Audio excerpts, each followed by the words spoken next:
Welcome back to Quantum Conversations. My name is Sarah, and today my co-host Carrie Bennett and I are going to be making these complex topics of quantum biology and circadian biology understandable to the everyday person. Thank you so much for tuning in. We ask that if you are listening on audio only, that you take a moment to leave us up to a 5-star review. And if you're on YouTube, leave us a like, leave us a comment. It will help to get the show out to more people.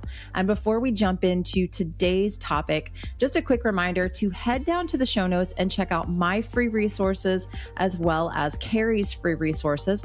We also do have courses on a variety of topics. If you are hoping to dive deeper, Carrie and I both have practitioner courses available as well for anyone who wants to begin to bring these topics to their clients and help them to implement these strategies into their daily lives. So check those out. We also have a co-taught course called Quantum Fertility that is available that allows people and practitioners to work on their fertility using these principles of quantum biology and circadian biology. Again, thank you so much for listening or watching today's show, whichever one you are doing. And let's go ahead and jump into it now.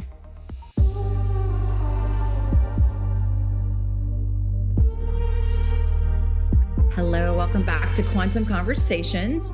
Today, we are going to talk about injury recovery. It's a fun thing that begins to happen as you get older, you get hurt. But what Carrie and I are going to talk about and what we've discovered is that there are some really cool quantum things that you can do to aid in faster recovery and just more resilience for the body, right?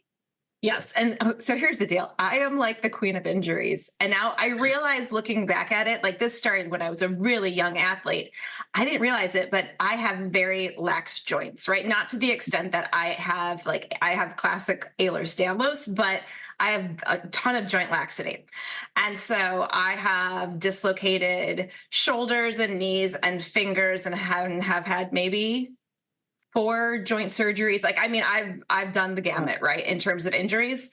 And back in the day, like when I was in high school, my doctor told me to basically take 4 ibuprofen every 4 hours in order to suppress the pain, right? And so ever since then, I would say from then in college, my joints were not great. And it's only been within the past few years that I've really been working on quantum health stuff that this is a game changer if you know certain ways to support your body. And so number one, not to get injured in the first place, but if you do, what you can do to support it and heal it pretty darn quickly. Yeah, I agree. And I was, you and I both have this background in teaching fitness classes, and I was a yoga teacher for 13 years nearly. And I was always getting injured, always. I mean, that's what took me to the carnivore diet. One of the things that took me to the carnivore diet was these chronic injuries and pain I was getting in my joints all the time from just doing yoga, which is a whole other conversation if we want to talk about functional patterns and all that other, I kind of question, is yoga the thing we need to be doing for our bodies now looking back? But that's a different show. But I was just always injured. And so, doing a carnivore diet was immensely helpful, but then I have to look back and be like, well, why? What were the things that were causing me to continually get injured? Why did a big diet change like that help? And how has the quantum health stuff allowed me to stay more injury free and have a baby? I mean, people don't talk about having a baby. It's a workout for your body. Everything has to shift and change and get compressed. And it's my recovery in my mid 40s was better than it was in my 20s. And I fully think that is from quantum health strategies, 100%. Yeah. Yep. I agree. No, that's great. Absolutely. I agree completely. And I think there's just, I think in this conversation, the things that we're not going to really go into detail about are the things that we've talked about a ton, right? Which would be the light strategies, right? The assumption is that you're blocking the artificial light at appropriate times, meaning before sunrise, after sunset, and you're going outside and getting that appropriate morning light signaling, you're regularly getting full body sunlight exposure whenever that's possible. Right? These are just kind of assumed in this particular conversation. And then we have a few things that we think have been very important when it comes to just facilitating acute injury healing that I think we'll go into. You think that's a good foundation to lay there? I like that. Absolutely. Okay. So yeah, take it away. So my latest injury, so people in my private community have heard this, but my latest injury, which I haven't had one in quite some time, right? But this particular one happened because my family and we went to the NFL Combine in Indianapolis. Lovely time, lovely city. We're big sports fans. And outside of the Combine itself, they had set up this various stations, if you will, mostly for children to do, like, an obstacle course, a 50-yard or a 40-yard dash, a bench press, vertical jump, all these things. And so my kids did most of them, but my 12-year-old son wanted me to race him in the obstacle course. And, of course, the attendant of the obstacle, come on, Mom, show him that you can do it still. Mom, come on. I was like, I'm not competitive at all, right? And so I stepped right up and I was like, I gave my kids my bag, took my coat off, I'm like, I'm ready. And I'm going through the end of this obstacle course, and one of the attendants pushes one of these dummies. It's like this bobbing dummy, right? That's supposed to act as like a defender or something that you're supposed to avoid. And I didn't know that was going to happen. I was like in the zone, eye on the prize, heading to the final part where I was just waiting to jump on this big fluffy, one of those big fluffy, like mats, right? That you can, and bask in the victory of beating my 12-year-old. I'm joking, people, but I was going to beat him. But we were having fun. It was a fun event, and I got knocked on my butt, like flat out, and I hit the floor so hard.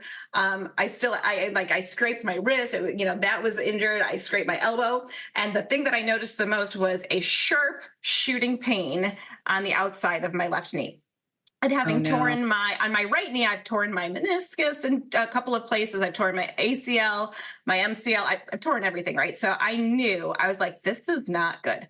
I could barely walk. I was hobbling around. Luckily, that was towards the end of the first day that we were there. So I knew that our hotel was only a few blocks away. So I kind of hobbled and made my way back to the hotel. And I just crashed, right? I didn't even want to think about it. It's almost like I wanted to say, okay, maybe I'm going to wake up in the morning and it's all going to be better.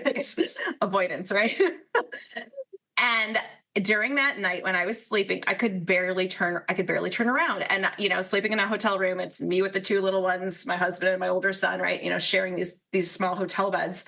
And so it's like, I'm trying to maneuver around and I'm like groaning and grunting in pain, and I couldn't even bend. I could barely bend my knee at all. It was sharp shooting, stabbing pain. And finally it was 4:00 in the morning and I just woke up. I'm like, okay, I got to do something here. And so I took Kelly Bento or Soleil Wells little torch. It's a red light therapy torch, which is I bring it with me everywhere I go, especially traveling. And picture a flashlight for red light therapy. And it shines very healing but potent wavelengths of red and near infrared light. And I just shined it I would find as many places that I thought were painful as possible. I should put that light on it for literally about 2 hours. I would do it move it around various different places. By the time my kids woke up and my family woke up, I could actually bend it to a little bit, to the extent that I could actually lift my leg up to put my pants on. Like I wasn't able to put my pants on before. And I was just like, okay, well, that is what it is. We're here, we got stuff we're planning on doing. And so we caught an Uber to the Children's Museum, which is a lot more walking as well. And I started off by hobbling, literally limping as I was going. And as the day went on, I started to limp a little bit less and a little bit less. To the extent that at the end of that day, my daughter was complaining about her feet hurting. I put her on my back as a piggyback ride and walked her back to the hotel.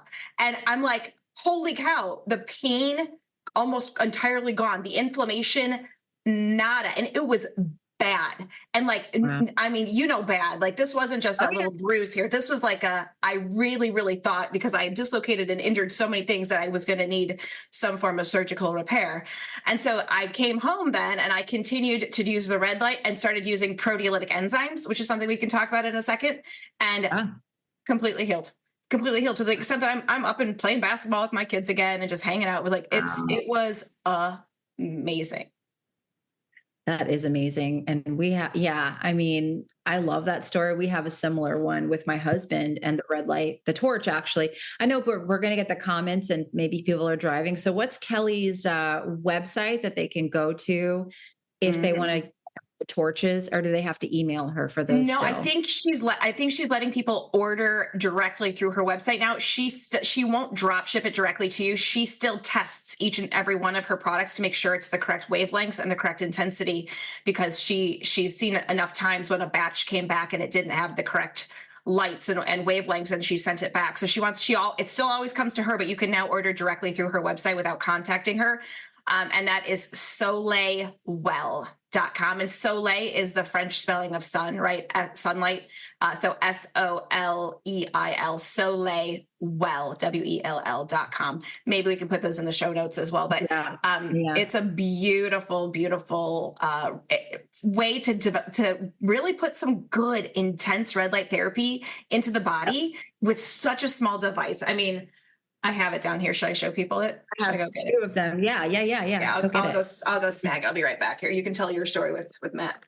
Yeah. So while Carrie's getting that, I have two stories. I'll tell the first one. My husband injured his leg, and my husband had the same thing with torn ACL, having to have surgery on it. He had to have surgery on it a couple of times, and had an injury. It was in October or November, I believe. And I came home, he had, done it on the stairs, and he was just distraught, sitting in a chair, could not walk. I mean, he was like, oh my gosh, I've really done it. Like, I'm in trouble, and we have Alexis and a baby who's walking, and it's like, oh crap, what are we going to do? And so Kelly had been kind enough, I have two of her torches. She'd been kind enough to send me one.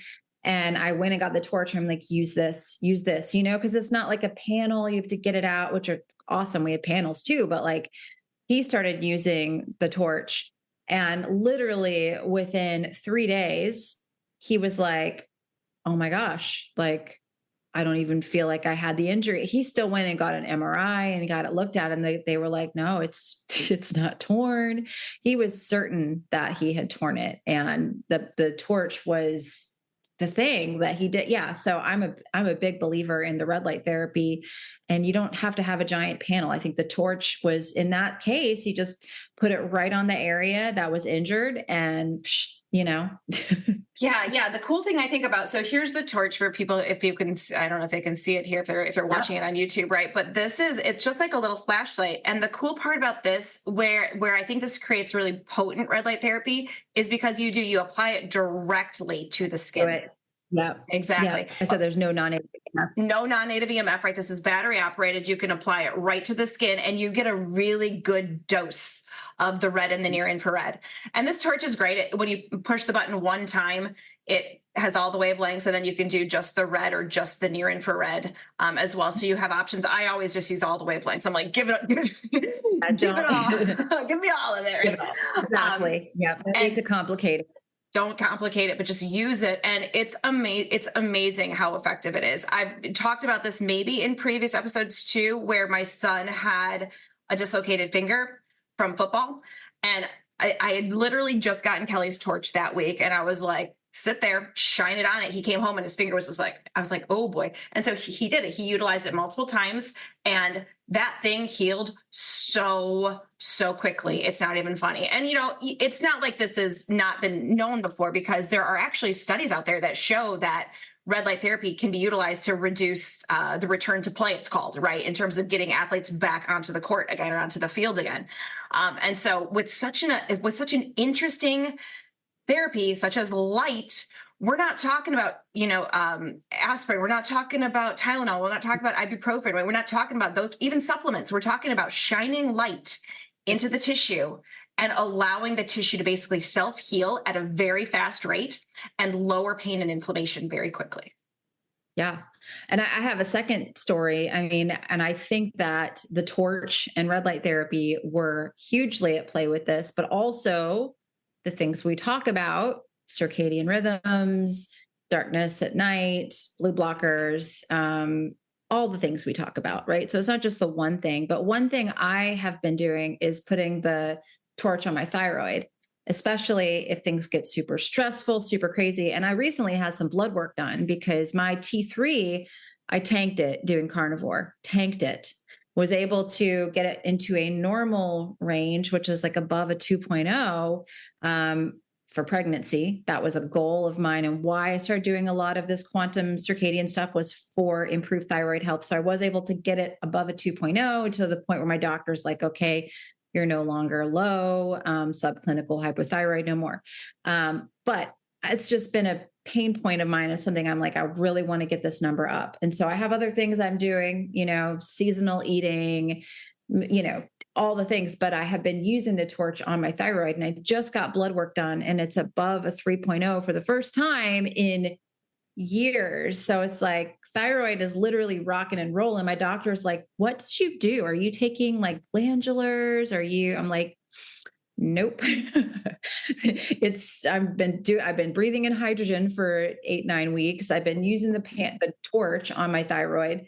I've been doing all these things. And I think that these quantum health strategies are amazing, because she was convinced I was either getting like some off-label thyroid medication and taking it, or taking like, glandular thyroid. And I'm like, nope. And of course, none of this is medical advice here on the show, but we want to, let people know that these types of things are possible when you apply these strategies correctly. So, and I do think that torch, I love it because you can be sitting with your kids doing something and just like, just bring it out. It's super convenient. So, I have this, I can show it too, but it also has an attachment that lets you get really specific. It's like almost like a tiny little scope, but that focuses the light. Yeah. Like I will sit in the parking lot waiting for my kids and I'll like shine it up my nose because it gets red light and infrared light to the brain, right? Very effectively in the ear, my kids aren't kids with ear infections, but every once in a while they'll complain of a little bit of pain somewhere in the ear. I just shine that thing for like, no joke, 2 minutes, right? It's not a very long time because kids don't tolerate a long amount of time with it. It works very, very well. It's super effective. So red light therapy, I think, is a very underrated way to support just injury healing and just pain and inflammation in general. I mean, that thyroid story is beautiful. I absolutely love that because there is a lot of good evidence to say that the thyroid really needs red and near infrared for optimum health. So super cool. It does. Yeah. Just shine it on there. Yeah, sure. Yeah. I mean, even oral health, right? Shine it in the mouth because it helps to balance inflammatory levels in the mouth, but also the oral microbiome, right? I also use mics to, well, the Bristol. No, this one is the Guardian, right? Oh yeah.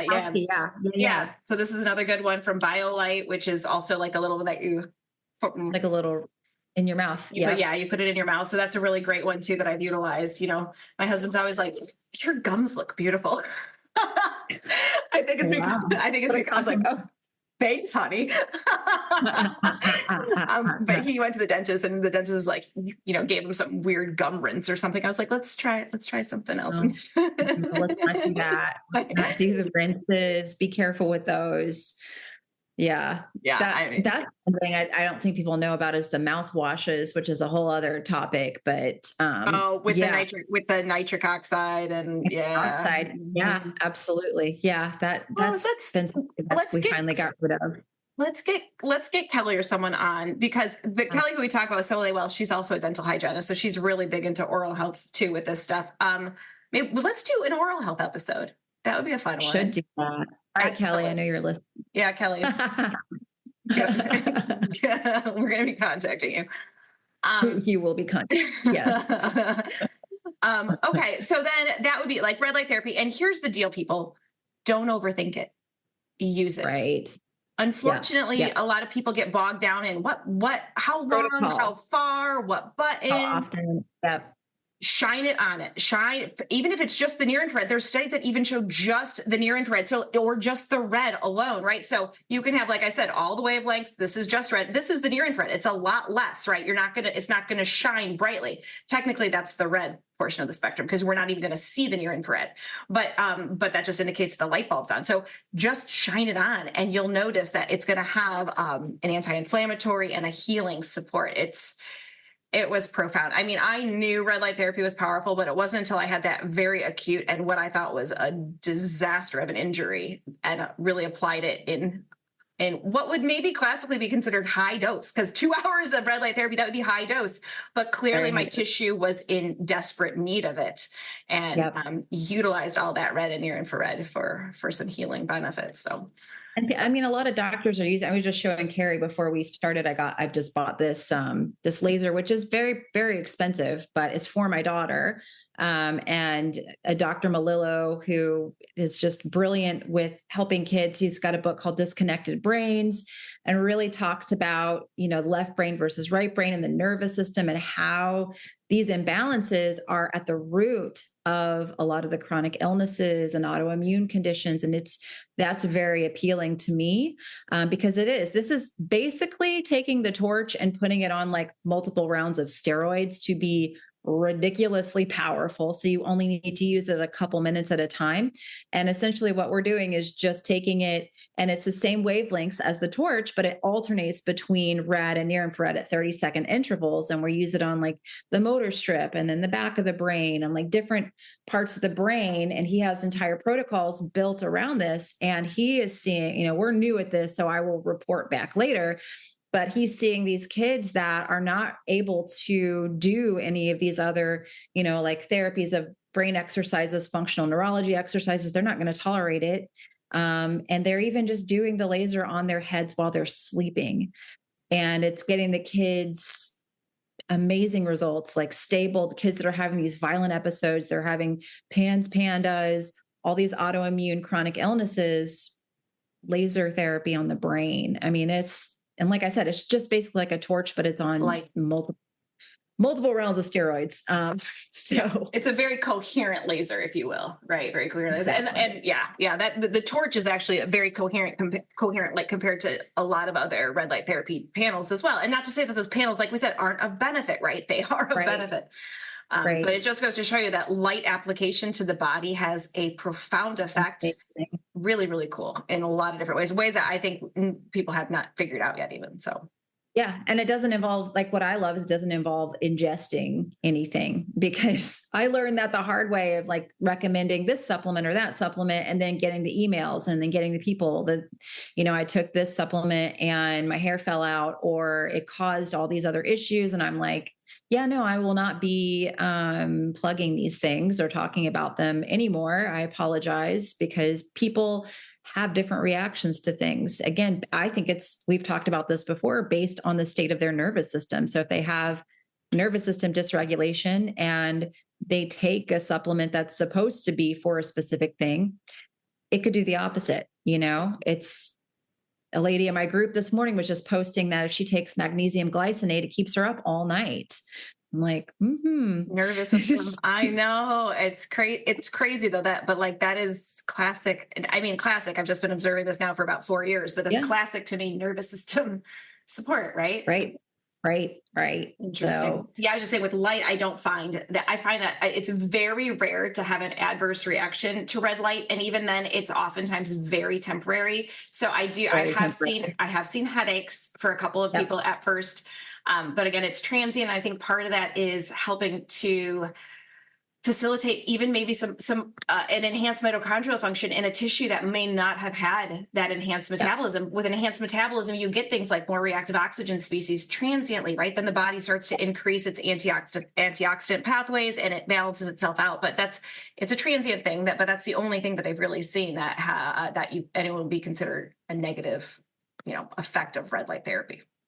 Yeah. And I see that too. But basically what we do with those people, I know you do, is just say, okay, well, let's just do a very small dose, and work your way up to it. And your body will begin to react better to it. But again, it's very rare that it happens. It does happen. I think, again, more because of this nervous system dysregulation issue. People have just been stuck in like this down gear for so long that we're bringing things back online. And it's like, whew, but it's much better than trying to give people a bunch of supplements and detox protocols that could really, really send them into a worse off state than they're already in. So I think it's a lot safer. Yeah, I agree completely. It's like, I'm finding across the board, there are some things that are it's really broadly easy to recommend, like our circadian light strategies and light on the skin. Right now, light on the skin with POTS, with histamine, you might need to go super slow, even if you don't have those things and you haven't used light, you got to go slow still. But those are just profoundly supportive. Earthing, right? There's only been a couple of handfuls of people who had, some interesting responses to earthing.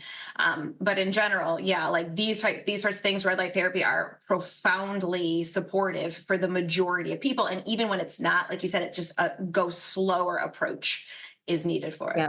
Whereas one supplement could test really well for someone and it could test horrible for someone else. And it's not necessarily a bad product. It's just, it's not in resonance with what that particular person needs, and so it's not going to have any impact, or worse, it's going to have a negative effect on their body. It's not going to be supportive. And that's such a case-by-case basis. So it's very hard to find supplements that you can broadly recommend, like let's say in this type of a platform, because of how individualized that stuff is for people.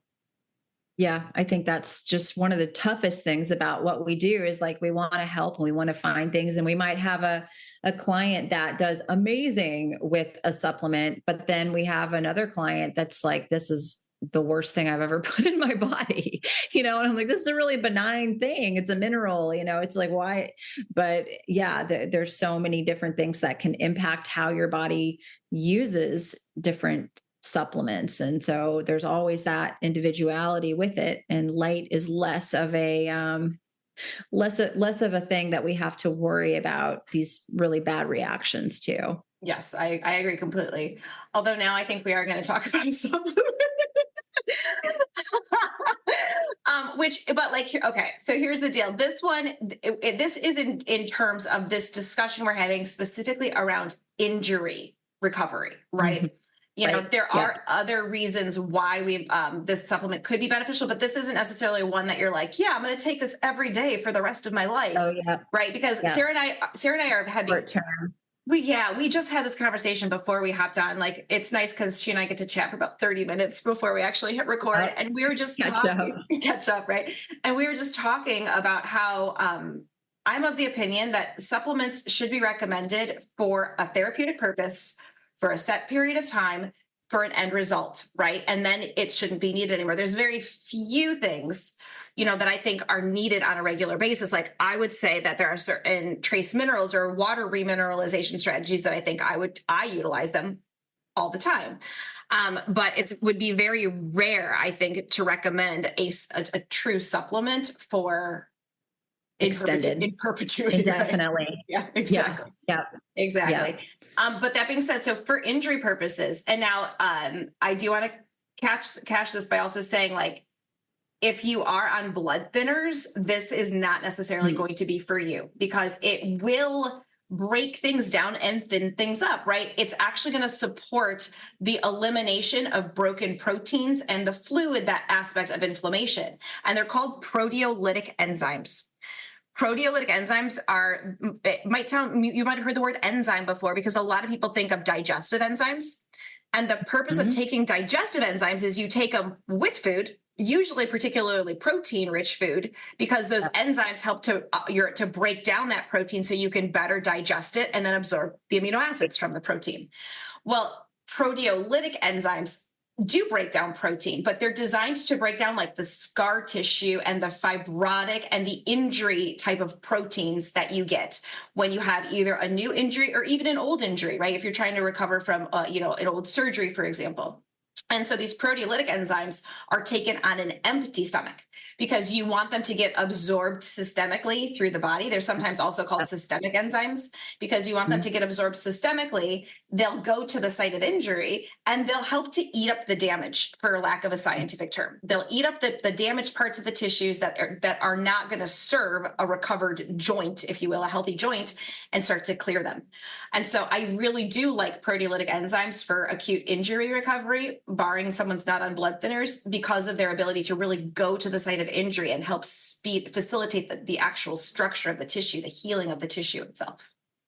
Yeah, I used those when I was doing like pre-pregnancy prep also when I was fasting. So I would fast. I did quite a few fasts. And then, the months, I think it was like November, December, I didn't do any fasting, got pregnant in January. But all those other months, I was like trying to get my body to heal, regenerate, improve my mitochondrial function. And so when I would do a fast that was like 48 or 72 hours, and I did not the times I dry fasted, obviously, because I wouldn't want to ingest anything during that. But I did use proteolytic enzymes, and I had other benefits like, oh, this weird little thing in my ankle that was causing me pain, all of a sudden that's gone. And so it can help to regenerate things, but it's smart. And with injuries, it can be helpful. But again, it's short term. It's like you're only doing it a little bit. We're not saying take enzymes every single day to help you digest your food. We want to encourage the body and support the body to make its own enzymes, right? Totally, totally. And the body actually will obviously has its own enzymes for this purpose as well. But Yeah. sometimes but sometimes just in the same way that we're not making adequate digestive enzymes, maybe because we're stressed out or we work Right. in a high non-native EMF environment, or a lot of things can Right. impact that nervous system, as you said as well. We're just giving the body a little more of what it can use, what it naturally can use, and to heal itself. And so these are the proteolytic enzymes that I find most beneficial are serrapeptase and Mhm. nattokinase. Bromelain's another one, rutin's another one that I have utilized, which have some anti-inflammatory properties as well, that I like. And again, taking it on an empty stomach and just allow then the body. Typically, I like to take it at night on an empty stomach to allow the Yeah. body when I'm sleeping. It goes systemic. My body is already in repair and regeneration mode when I'm asleep. So I like to combine that beautiful symphony of hormones that happens naturally when I sleep with the addition of proteolytic enzymes to help additional healing. Yep. Absolutely. So we've got red light therapy, we've got the enzymes, possibly, and then we have other modalities like grounding Yeah. and just getting natural sunlight on your skin to help to build that easy water in the body. Cold therapy, things like that can be helpful. Hydrogen is something we've talked about, and we're still using the heck out of that over here. Uh, what else do we want to go into depth on? I would say let's just give a little nuance about the earthing and the grounding, because Yeah. it's actually utilized in the studies that I saw that were most fascinating were done in Tour de France cyclists who had gotten injured on the tour and literally had these gaping wounds that their trainers wanted to help them heal so that they can get back on the bike the next day and start cycling again, which obviously that's quite a grueling race, so they're going to try to employ anything that they possibly can. And so one particular cyclist had a very, very bad, what looked like not just like skin wound, but went a little bit deeper. And Mhm. they in particular utilized grounding straps, right? So straps Yep. that contained a conductive material that then were connected to the earth, either through a grounded outlet or the actual earth itself. And they slept with them, and they showed it was insane. Like within 2 days amount of time, that wound healed up so fast compared to Wow. the years of experience that people have had with similar injuries and then potentially getting knocked out of the race. So there is something to be said about flowing electrons to a site of injury. So here's what Yep. happens. An injured site preferentially hoards electrons. And here's why. Because of the fact that in order for a tissue to heal, it requires a kind of a change in the charge of that tissue. And it requires almost double the energetic input to the tissue. And this is the work of Dr. Robert O. Becker, that basically when Mhm. he would cut off salamanders' arms, would measure the voltage and potential and the gradients of the energy gradients, the voltage gradients, and how they shift it. And so what we know is that when a tissue gets injured, it's basically changes its gradient to call for electrons. Say, please, we need added energy for this site of repair. And then you're going to get a big spike in the energy, and that's there. And then as the tissue heals, you start to see it normalize to a regular energy gradient.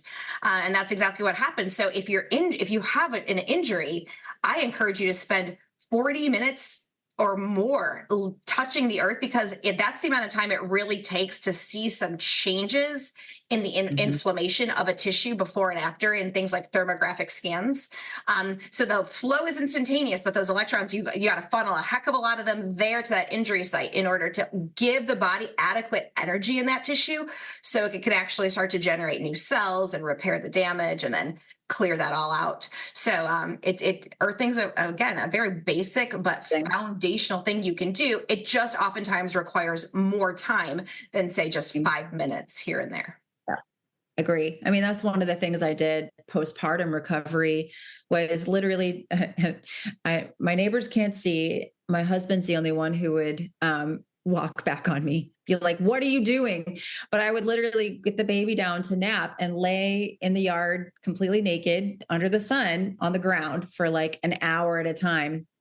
And I swear the weight came off. The recovery was so much easier with my son. And I feel like that was really a key piece of it. Now, not everyone could lay out naked. But just laying out, you don't have to be naked to get the benefits of grounding. It's like one little part of your body needs to just be touching in order for you to be pulling in those electrons. But I'm convinced that that was really a big part of helping to heal my body after being pregnant and giving birth in my 40s and breastfeeding and all the big, huge demand that puts on your body. Was much easier in my 40s than it was in my 20s. And that's one thing I did. So I was getting, vitamin D, which is another whole other thing, but also grounding. Every time I was laying out, I was grounding. Did absolutely freak out my husband quite a bit, but I'll be doing it again this year. Yeah. I mean, as much as possible, get that light on as much skin as your environment allows, right? Yeah. But yeah, exactly. Let's go over this too, because this is important, right? Like you said, any bare skin needs to touch a conductive earth surface. So it could be your hand, it could be your feet. You don't have to lay on the ground. You could just touch your feet to the earth. You could put your hand on a, let's say if this tree was, or if this plant was growing in the earth, right? I could just hold on to the plant itself. And so conductive surfaces or surfaces where you can pull the electrons into your body would be grass, dirt, cement, as long as it's not there's not a moisture barrier underneath, like a plastic liner. Leaves, like being on leaves, like I say, sand, water, in any type of water, natural water sources. You can touch a tree, you can touch a plant. What am I missing? Just asphalt is a no. Artificial decking is a no. Wood decking typically is a weak conductor. If it conducts at all, it would be better if it's wet. Any surfaces that we're missing? I'm trying to think because we're going to get the question. I know. Laura Conover's site, she's got a lot of blogs and research on this. You and I are not huge fans of like the grounding sheets. I know people ask about the grounding mats and grounding sheets. I don't really like those. And even Dr. Sarah, when she stayed here, I've still got the rod from, it's going out in my garage, even though the squirrels have tried to get to it. She's got this cord that runs out into the yard because she slept on grounding sheets when she was here. And she was like, that was the worst sleep I've ever had. Like, it was terrible. She ended up sleeping in my backyard to recover from it. My lawn guys just found her tent. They were like, why do you have a tent in your backyard? Well, isn't she coming back? Like, don't take it down, guys, because she's almost here. I know. I left it back there. I just like kind of left it in a pile because she's going to be back here in a few weeks. So that's great. I always say nature knows best. Like, that's going to be your best bet by far. I don't mind an earthing mat or a grounding mat, let's say under your work desk or something along those lines. I've had mixed results for people as well with sleeping. Some people either love it when they sleep, or some people absolutely can't stand it when they sleep. And so that's a case by case basis, but that's a big investment to make, to not know if you're going to respond well or not. There is interesting research to show that without controlling for one's light environment, that being grounded when sleeping will naturally help to reset the cortisol and melatonin curve. But which is interesting, right? But yeah, obviously Sarah was sensitive in some way to that signal. So it's a case-by-case basis. I say with your sleep environment, make it as low non-native EMF as possible. And not that the grounding mat's going to contribute to that, but I find that to be a huge priority, as well as make it very, very dark. Those are my two things that I prioritize in my sleeping spaces. Yeah, I'd rather somebody get a Magnetico sleep pad than the grounding sheets, even though that's a much, much bigger investment Huge for investment, people. yeah. Yeah. But yeah, I don't really like the sheets that much. Yeah, and I like a Magnetico. I know people who swear by them. So, but I have had a couple of people not love it. So it's still. I mean, we took it out of my daughter's room because we were like not sure if it was contributing to some of the issues that she had. And I was like, let's just take it out. And I haven't put it back in there yet. She loved it when we initially put it in, but she started kind of crashing around the same time too. So I don't know. I don't think that's what caused it, but we were just trying to eliminate all the variables. But yeah, Dr. Sarah loves her Magnetico. I think she has 2 of them. Yeah, and I have super clients strong. that love them. And it's something to look into. Case by case basis. I'd rather just lay on the ground if you can. Just get some grounding. Yeah. I love, so my form of earthing and grounding is like, frankly, from February onward, we're barefoot in our yard. So same, it's like December and January, maybe part of December, but like, so there's like a month and a half in there where we're not grounded and barefoot, but after school, and then obviously all summer long, we do activities like, play tag, or we play this game where you toss a ball over a net and you catch, I mean, like silly fun stuff, right? Silly fun stuff that just gets you outside and stay earthed and grounded. We'll draw on the cement driveway with chalk and we'll be earthed and grounded. So there's ways to do it. That's typically where I get the majority of my earthing from. It's just from being outside barefoot. Same. Yeah. And I mean, even if I have grounding shoes that I wear, my husband and I went hiking yesterday. I bought him his first pair of Harmony 783 grounding shoes. Their hiking shoes are super comfortable and they're really durable. Because I've tried other brands and they just fall apart crap. But these are really durable. I think my code there is Sarah K if someone wants to get those. But even if I'm going hiking with grounding shoes, I'll still stop. My husband's like, what are you doing? You're wearing grounding shoes, but I'll just still stop and sit next to the water barefoot, put my feet on the rocks, put my feet on the grass, just because it really is like, it does something for my nervous system. The shoes are amazing and I've tested them and they're conductive and it's great, but like, there's something to be said for just like that contact of your body with the earth, that it just does something for you. So, I mean, I love the grounding shoes. I use them to go hiking but I still really prefer to touch the earth's surface myself. Same. Absolutely. Yeah. I got lots of great earthing and grounding shoes, including Harmony 783. They're fabulous. It's just, and in the summer, I'm in my Earth Runners a ton, my Earth Runner sandals a ton. But that being said, there's nothing beats just being barefoot, in my opinion. Yep. So exactly.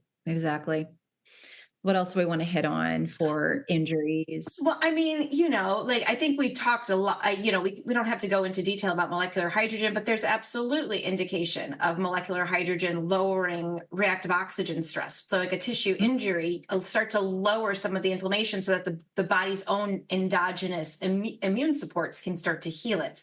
And so molecular hydrogen can be a great one to add to it. Yeah, but I mean, I'm amazed at having just being a very experienced injured human being at what red light therapy and earthing and then really targeted proteolytic therapy can do to heal some joints. And then, yeah, you hit the nail on the head. I think for a long time I was doing the exact very wrong exercises for my body, or just excessive stuff that was unnecessary for my body. Mm-hmm. Like no one needs to do 50 chaturangas. Like, let's just not do that. It's a lot.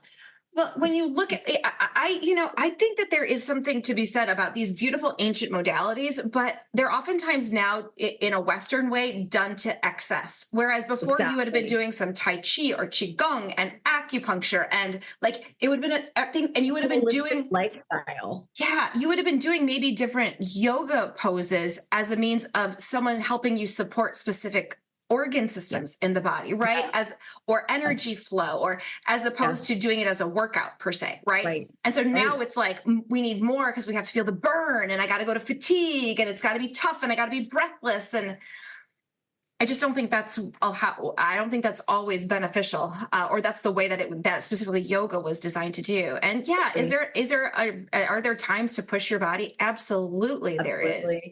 Yeah. But I think there has to be a lot more nuance to this conversation than just go out and lift as heavy as you can, as you know, as much as you can, and you know, that's your workout, right? I think that I do a lot less. And I'm a strong human being. My husband's always just like, I can lift a heck of a lot of weight. I always have been able to, and I still can. And I probably do a quarter of what I was doing back when I was, into more of my fitness lifestyle. So there's ways to stay strong, and to have good posture, and to have good core strength and stamina, and just do it in a smart way. And that could be, it's a conversation in and of itself. Agree. And, at the end of my teaching, I quit doing public teaching at the end of the pandemic. My classes that I was gravitating towards teaching more of, ironically, while I was killing myself going to Ashtanga every morning at 5 a.m. like a crazy person, because I felt like I needed it to help me lose weight and look better and be more flexible. But I was really enjoying teaching these more restorative classes where we would focus on, I was really doing a lot of studying and understanding how different sequences and different postures could help to support the body and support different things and support detox in a gentle way. And I was having and support the nervous system. I was having a lot more results. And, students would come into my classes and be like, oh, I feel I need to just go kill myself at the gym, but I come to your class and my body feels so much more in balance. And this is more of what I need to be doing. And there's something to be said for that. I think if you're going to do a practice like yoga, I much prefer doing it more in kind of a somatic way that's supportive to the nervous system and supportive to like a gentle detox, rather than pushing and trying to, be a gymnast and do all the tricks that I was trying to do, which, was fun, but my body clearly was not having it, Right. We just get a little wiser, a little more. So this is just a complete side note, but like, as you get older, I think you really do start to make better observations, and it's like, let me work smarter, not harder. And, it's how my son was like, well, I know you just injured your knee, but we were playing basketball yesterday. He's like, I know you just injured your knee. How did we played a game called 21. I beat him barely. Like he was working really hard. He did a great job, but he was just like, how? He's like, you couldn't even like jump as well necessarily. I know your knee is not as healing, and you're not trying to push super hard. How did you beat me? And I'm like, you start to become smarter about the game of life, about basketball, about what you put in your body. You start to become smarter. It's not necessarily about pushing harder, faster all the time, because that doesn't necessarily get you where you want to go.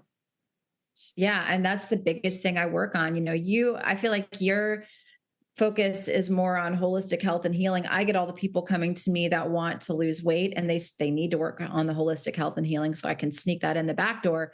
But the people that come to me are these like type A women who are in their 40s, and they're like killing themselves with the fasting and the exercise and the HIIT training and all this stuff. And it's like, no, they're like, I want to be slim. I want to lose the weight. I'm like, you have to work smarter. You have to be strategic and give your body the correct signals at the correct time of day. And it's not about killing yourself and tracking your macros and all. It's not that, but that message is still the prevalent one that's out there. And so I think that taking an approach like the one you and I talk about it almost seems counterintuitive, but once you do it and it starts working, you're like, oh my gosh, wow.